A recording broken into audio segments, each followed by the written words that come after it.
Like many of you, I loved Thomas and Friends as a kid. It was fundamental to the way I read people and handled situations. It was a bright, fun way to learn about how life worked. It's a show to this day as a 20-year-old man, and I just still find comfort in it.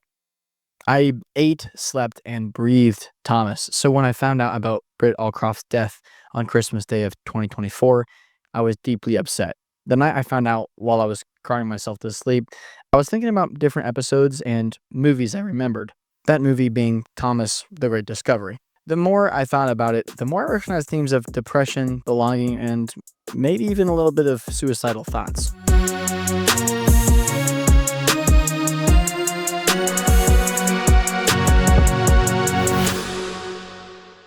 I couldn't stop thinking about this movie and how sad it is. George Carlin, the main narrator for the series, as well as David Mitton, one of the model makers and directors for the show, passed away in 2008, and The Great Discovery was dedicated to them.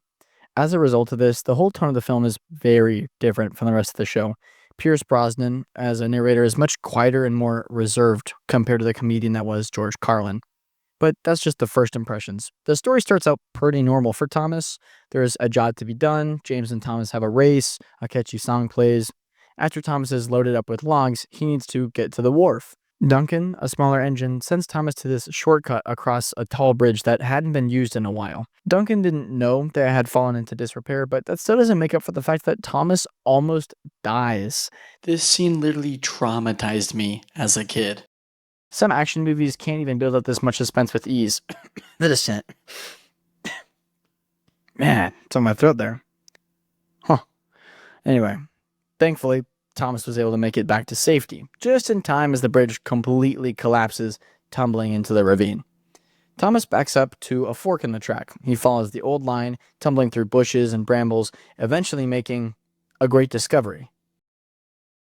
Thomas has rediscovered the very old, abandoned town of Great Waterton. After informing Sir Topham Hatt of this news, the iconic line controller Places Thomas in charge of restoring this town. It's a massive job, but Thomas is eager to get started. Now, due to his new job being so big, Thomas won't have time to do his usual job of running the stagecoach. So Sir Topham Hatt brings in a shiny new engine over from the mainland to fill in for Thomas. This is when things go downhill pretty quickly. Stanley is new to all the engines. He's charismatic, he's funny, he's strong, he's great at Thomas's job. Thomas has been sleeping in a shed near Great Waterton because, he's got to be close, but went to visit his friends one night at his usual home, and he sees Stanley where he normally sleeps, laughing away with all of his friends, and the other engines just hardly pay any attention to him, so he leaves and sleeps alone again. Later on, he sees Stanley hanging out with his best friend, Percy. They're hanging out and laughing like crazy because bubbles, which totally valid. I would be laughing too, but that's besides the point. Anytime Stanley is around, no one pays hardly any attention to Thomas. He feels he has been completely replaced by someone who brings out all of his insecurities, but at least he has his job. After Great Waterton is restored, he'll be able to return to his normal business, but in this brain fog, he slips up. He gets a little distracted and wrecks, derailing and losing his cargo. Again, he wasn't physically hurt, but he feels like he has really failed this time, only cemented by the fact that while Thomas was recovering from this accident, Stanley was put in charge of the restoration project. And he did so great, he will continue to do so even though Thomas is recovered. Thomas has lost his sense of purpose. He no longer feels like a really useful engine, and his friends don't seem to pay any attention to him. Listen, I'm not a psychiatrist, but I am a human being, so that's gotta count for something. Everything Thomas has been through so far has clearly worn down on him. He's not as easygoing and happy for simple things like running a stagecoach line or shunting cars, something that usually he and his buddy Percy love to do throughout the show. Thomas has become a shell of himself, and he identifies Stanley as the problem. One day, when asked to get some cars prepped for Stanley to bring up a hill and haul away, Thomas makes a decision. And if I know anything, it's that when you're depressed, or at the very least not in a good mood, making smart decisions is next to impossible. You're not thinking about others or even your well-being. You're just caught up in the larger picture.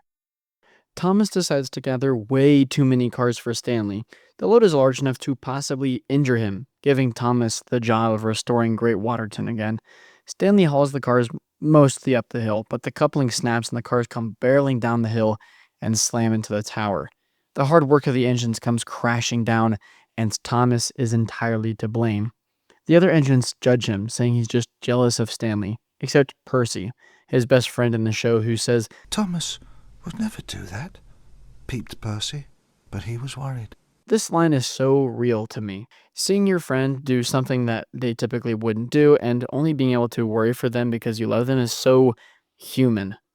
Moments like this are captured throughout the first rendition of the show before the CGI animation and then eventually the CG 2D animation. After the tower incident, his near-death experience on the bridge, his accident around the bend, Stanley stealing his jobs, his friends, his identity, Thomas can't stop thinking about these events over and over.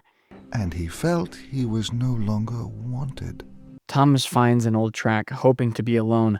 "The other engines don't want me around. They wish I wasn't here at all." Stanley sees Thomas from afar. He sees him as he is, no facade. He realizes Thomas made a choice, but it wasn't what he really wanted. Thomas wasn't a bad engine. He was a sad engine. Nighttime rolls around, and Thomas wants to make himself useful. Thomas decides to gather up some trucks that were meant to be taken care of in the morning, but he figures he can take care of them now and make for less work for the other engines. While shunting these cars, he accidentally pushes one in front of an abandoned mine shaft, where he goes to retrieve it. He accidentally pushes it too hard into the mine shaft and goes to chase after it. It seems like the right thing at first. To chase after it seems kind of fun. Going that fast, he hasn't had this much adrenaline in a long time, but very quickly, everything goes sideways, and he's no longer in control. It's dark. He's alone. "No one will find me now. No one will want to find me." There's no one around him. Thomas does not feel safe. This show uses this metaphor a lot. His fire had gone out and his boiler was cold. Now, for those who don't know, the firebox is essentially the heart of the train. You put coal into that. You keep the fire nice and warm. It warms up water, which creates steam, and, well, they're steam engines. That's how they run, with a little bit of water in the right place. I like to think of water as stressors in this scenario.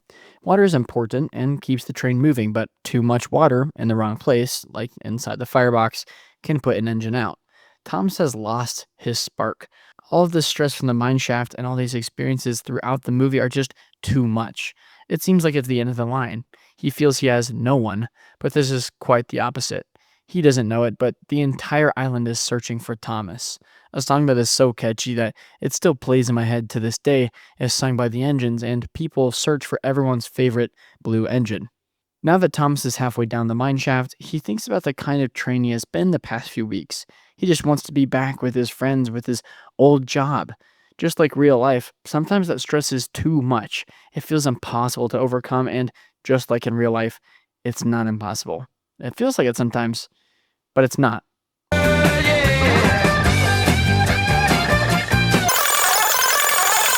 Thomas makes it out of the mine, and the tank engine that he least wanted to see is the one that he needed most. Stanley comes to his rescue and pulls him out of the mud, supports him, and is a friend for him. Thanks to Stanley, Thomas was able to get that fire in his firebox to ignite again. He's able to get moving again. He was able to slowly but surely regain what he had lost. Thomas's fire wasn't out for good. It was a temporary thing, and he bounced back from it. I want to read this poem from BoJack Horseman that I think sums up this series of events nicely. After Thomas has a near-death experience, has a major accident, is burdened with restoring a town, and is replaced by a shiny new engine, he stands before a mine shaft, wanting to make himself useful again. The weak breeze whispers nothing. The water screams sublime. His feet shift, teeter-totter. Deep breath, stand back. It's time. Toes untouch the overpass. Soon he's water-bound. Eyes locked, shut, but peek to see the view from halfway down. This stanza is reflected in Thomas pushing himself forward into the mine shaft, now chasing the freight car. A little wind, a summer sun, a river rich and regal, a flood of fond endorphins, bring a calm that knows no equal. You're flying now. You see things much more clear than from the ground. It's all okay. It would be, were you not now halfway down. This stanza is reflected in Thomas's thoughts. The car chase has ended, and he is now alone, racing into darkness. Thrashed to break from gravity. What now could slow the drop? All I'd give for toes to touch, the safety back at top. But this is it. The deed is done. Silence drowns the sound. Before leap should have seen the view from halfway down. Thomas has now started to wonder if the engines even miss him. No one will want to find me. But he realizes that even if they wanted to, he is already deep in the mine, far away from the light. I really should have thought about the view from halfway down. Wish I could have known about the view from halfway down.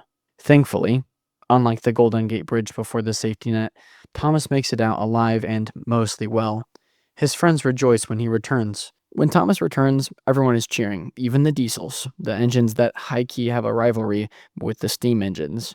After they celebrated Thomas's return, they were able to restore Great Waterton, make up, be friends, and they were able to get back to living life, doing what they love. I love the way this simple train movie, which has a very short runtime comparatively speaking, only an hour long, handles its themes of depression, self-deprecating thoughts, loneliness, and belonging. It handles all these with such finesse. On the surface, it's a silly story about trains, but it runs so much deeper than that, and it tells it in a way that, as a kid, I was able to understand. Thomas is so distraught, he's so upset, and that's okay because that happens. It's okay to feel this way. This show was able to explain to 5-year-old me that it's not the end of the world. This show was able to get its point across in a mature way. It doesn't treat the kids like idiots. It treats them like human beings, taking their first steps into the real world. Life is difficult, but never too difficult. It's such a potent message that transcends age. I hope this video finds you guys in good spirits, and if not, I just know that there are people in your life that care for you. It may not feel like the whole island of Sodor would look for you, but like Thomas, you are the main character of your own story, and just like Thomas's life, it's going to be okay. If you need help, just reach out. Before I leave you guys today, I want 2 things from you. 1, I'm curious if you guys had a favorite Thomas and Friends episode or movie, and I'm curious why you like it. And 2, I want you guys to know that I love you, and I hope you guys have a great day. Thank you for watching.